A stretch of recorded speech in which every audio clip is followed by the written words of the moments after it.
Israeli नागरिक सुरक्षा agency ने बताया कि शुक्रवार को गजा में हुए सैन्य अभियानों में 50 लोग मारे गए। सेना ने गजा शहर पर अपने हमले तेज कर दिए हैं। गजा पट्टी के सबसे बड़े शहर गजा सिटी में रहने वाले लाखों लोगों ने घर छोड़कर इजरायली सेना के निर्दिष्ट सुरक्षित स्थान पर जाने से इनकार कर दिया। आखिर क्यों? सवाल यह भी है। नमस्कार, मैं हूं आशीष त्रिपाठी और हमास के गढ़ माने जाने वाले इस शहर पर इजरायली सेना लगातार गोलीबारी और बमबारी कर रही है। इतना ही नहीं, यहां की खाद्य सामग्री की आपूर्ति भी रुकी हुई है। और इस बीच गाजा पट्टी में शुक्रवार को इजरायली सेना की कार्रवाई में 50 लोगों के मारे जाने की सूचना है। इजरायली सरकार ने गाजा सिटी पर कब्जा करने और उसे बनाए रखने की घोषणा की है। हमास के प्रभाव वाले इस शहर में ही इजरायली बंधकों के होने का अंदेशा है। माना यह जा रहा है कि हमास यहां पर आम जनों को ढाल बनाए हुए है, जिससे इजरायली कार्रवाई में होने वाले खून खराबे से इजरायल को वैश्विक आलोचना का सामना करना पड़े। गाजा सिटी और शहर वही शहर है ये जिस पर इजरायली सेना ने 23 महीने के हमलों के बाद भी कब्जा नहीं किया और इसके उपनगरों को इजरायली सेना ने खाली करा लिया है। लेकिन सघन आबादी वाले शहर में जमीनी कार्रवाई तेज नहीं हो पा रही है। इजरायली सेना फिलहाल शहर की ऊंची इमारतों को हवाई हमलों से ध्वस्त कर रही है, जिससे वहां से निशानेबाज हमले न कर पाए और न ही इजरायली सेना की गतिविधियों को देखा जा सके। इजरायली सेना के हाल के दिनों में ऐसे 500 से ज्यादा ठिकानों को निशाना बनाया गया। इस बीच गाजा पट्टी में तैनात इजरायल के रिजर्व सैनिकों ने ठिकाने छोड़ने से इनकार भी कर दिया। उन्होंने कहा कि वो गजा को कब्जे में लेकर ही यहीं पर रहेंगे। यरूशलेम में एक होटल के बाहर शुक्रवार को 2 लोगों की धारदार हथियार से हमला कर हत्या कर दी गई थी। दरअसल घायल 50 वर्षीय एक व्यक्ति की हालत अभी गंभीर बनी हुई है, जबकि 25 वर्षीय एक दूसरे शख्स को घायल हालत में अस्पताल में इलाज भी दिया जा रहा है। उसकी दशा थोड़ी बेहतर हो रही है।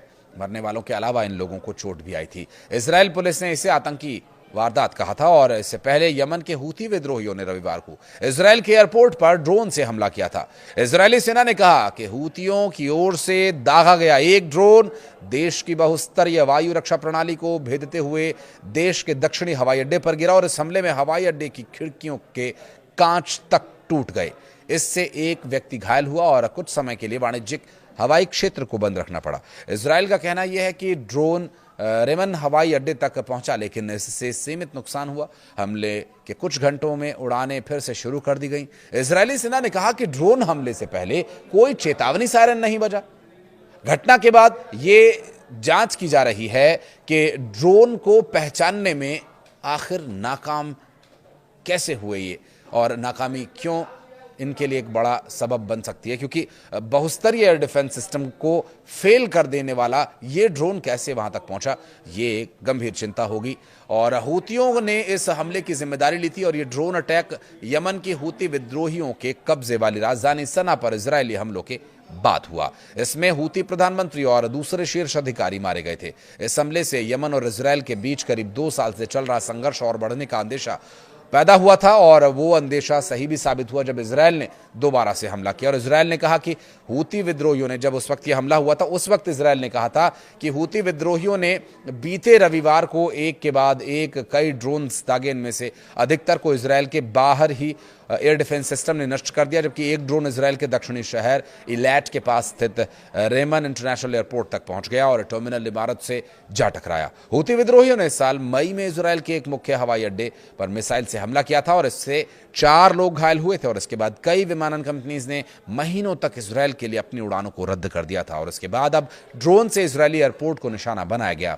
दूसरी तरफ इजरायल को लेकर अमेरिका अपने ही जाल में फंसता हुआ भी दिखाई दे रहा है, क्योंकि कतर पर इजरायली हमले के बाद अमेरिका के सामने अपने दोनों सहयोगियों के प्रति बैलेंस बनाना एक गंभीर चुनौती हो गया है। इसलिए अमेरिकी विदेश मंत्री मार्को रूबियो ने कतर के प्रधानमंत्री से मुलाकात की और अब वो इजराइल जाने वाले हैं। आपको बता दें कि इजराइल ने दोहा में हमास के सदस्यों को निशाना बनाते हुए हमला कर दिया था।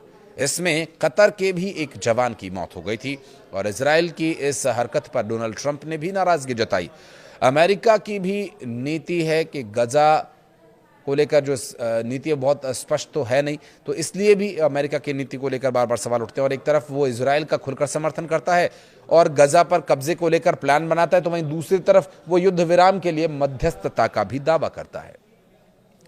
बता दें कि मार्को रूबियो और उपराष्ट्रपति जेडी वेंस ने व्हाइट हाउस में कतर के प्रधानमंत्री शेख मोहम्मद बिन अब्दुल रहमान अल थानी से मुलाकात की और इसके बाद डोनाल्ड ट्रंप के विशेष राजदूत स्टीव विटकॉफ ने उनके साथ डिनर किया। बता दें कि इजरायल ने कतर की राजधानी में तब हमला किया जब अमेरिका के ही युद्ध विराम के प्रस्ताव पर बात करने के लिए हमास के लीडर इकट्ठे हुए थे।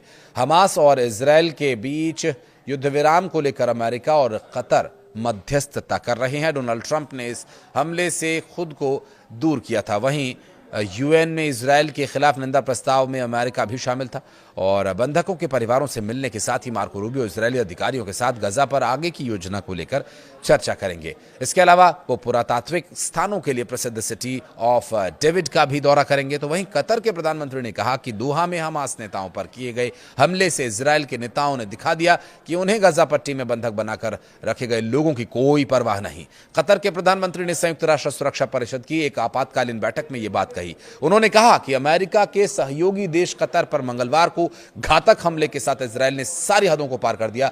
हालांकि उन्होंने यह कहा कि कतर में गजा में लगभग 2 साल से जारी युद्ध को समाप्त कराने के प्रयासों के पीछे नहीं हटने वाले। वो इन प्रयासों से वो लगातार आगे बढ़ते रहेंगे और इससे पीछे नहीं हटेंगे। रक्तपात को रोकने के लिए बिना किसी हिचकिचाहट के अपनी मानवीय और कूटनीतिक भूमिका को वो जारी रखेंगे। बहरहाल इस वीडियो को लेकर के अगर आप कुछ कहना चाहते हैं तो कमेंट सेक्शन में अपनी उपस्थिति आप दर्ज करा सकते हैं। वीडियो को अंत तक देखने के लिए बहुत बहुत धन्यवाद।